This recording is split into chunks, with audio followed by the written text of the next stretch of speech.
Shoulder pain ignore பண்ணக்கூடாது. நம்ம தலை வாரும் போதோ இல்லை சட்டை போடும் போதோ இல்லை தூங்கும் போதோ ஷோல்டர் பெயின் வருதுன்னா அது நார்மல். இந்த ஷோல்டர் பெயின் வர்றதுக்கு காமன் காசஸ் சொல்கிறேன்.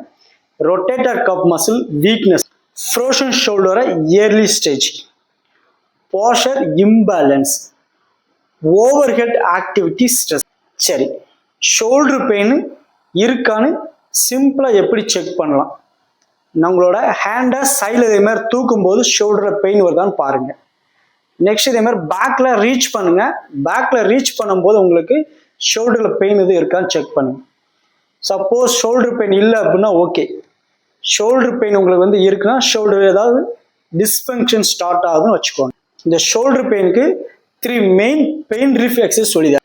ஃபர்ஸ்ட் எக்ஸசைஸ் பார்த்தீங்கன்னா பெண்டுலம் எக்ஸசைஸ். அதை 20 செகண்ட் பண்ணுங்க. இதே மாதிரி 3 செட் பண்ணுங்க. செகண்ட் எக்ஸசைஸ் என்னன்னு பார்த்தீங்கன்னா வால் ஸ்லைடு 10 டைம்ஸ் ரிப்பீட்டேஷன் பண்ணுங்க. தேர்ட் எக்ஸசைஸ் பார்த்தீங்கன்னா ஐசோமெட்ரிக் ஹோல்டு பண்ணுங்க 10 செகண்டு 5 டைம்ஸ் ரிப்பீட்டேஷன் பண்ணுங்க. ரொம்ப இம்பார்ட்டன்ட் என்னன்னு பார்த்தீங்கன்னா பெயின்னு மூவ்மெண்ட்டை ஸ்டாப் பண்ணக்கூடாது.